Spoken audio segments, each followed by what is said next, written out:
Let's get to some breaking news. The ABS about to release its labour data update for the month of February. Business reporter Edward Boyd joins me from Sydney. Ed, expecting a slight downtick in the unemployment rate. We're just waiting for the figure to drop. What have you got for us?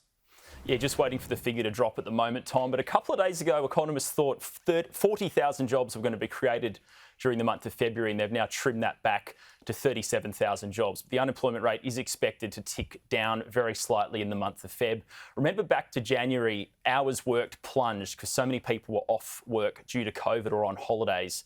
Expect hours worked to start rising again in February. Just looking at the numbers now, unemployment rate is come in at 4%. 4% for the month of February. So it's gone down a little bit further than what economists were predicting. I'll just have a look at the job added here. 77,400 jobs, according to Reuters, were added during the month of February. So a pretty strong increase in the jobs market here for February. You think to January, a lot of people were off work due to COVID. Businesses were feeling a little uncertain. Obviously in Feb, they've started hiring again. People are back at work. They're back in cafes. People are now coming back into the city as well in all the capital cities. And there's a bit more confidence about. So clearly unemployment has come in a bit stronger than what economists thought. So we're one change away from having a 3 in front of it. Which would be pretty significant. Here's the interesting stat, I think, just in a macro sense, Ed. Full-time employment up by 121,900 jobs. So that's the number people want to see growing. Part-time decreasing. We know there are often more part-time jobs around Christmas, so that number naturally drops, but it's that massive increase in full-time employment that will have gone far ahead of expectations. Nearly 122,000, that increase in just a month.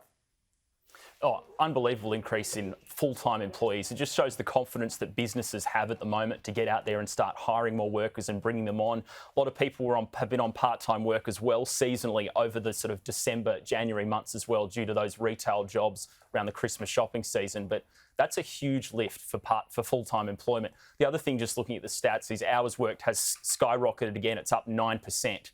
So it's hours worked have basically completely bounced back in the month of February from where they were in January. So a lot of people obviously back at work again after that Omicron wave really cut through the whole east coast of Australia. But you mentioned full employment, Tom. We're now at 4%. The Reserve Bank of Australia was saying unemployment to have a 3 in front of it would be by the end of this year. I think it's very clear from the jobs numbers today, we're going to have a 3 in front of our unemployment rate, potentially as early as next month. And it really leaves the question of what the Reserve Bank's going to do to react to this, because their cash rate meeting is in 3 weeks' time. Surely the Governor, Phil Lowe, is going to have to address how Australia's unemployment rate has just fallen so much more than what they were predicting. So they've got that. They've got inflation going up and fuel prices and nothing going seemingly to be done about the fuel excise. So, yeah, it does really firm up an interest rate rise. Still probably not before the election. Ed, is it a possibility, do you think? Look, I think with the US Federal Reserve making those really strong comments overnight, they've lifted interest rates 0.25% overnight, and they're going to be raising rates 6 more times this year. The cash rate in the US is going to be at 1.75% by the end of this year. Obviously, inflation in America is at 40-year highs. In Australia, we're not at that level yet. But this is going to put pressure on the Reserve Bank board when they make their cash rate decision. We know the election is coming up and the RBA probably doesn't want to lift rates before the election. But if the economy is feeling the pressure of inflation, then they may have to act sooner. Look, it's probably pretty unlikely.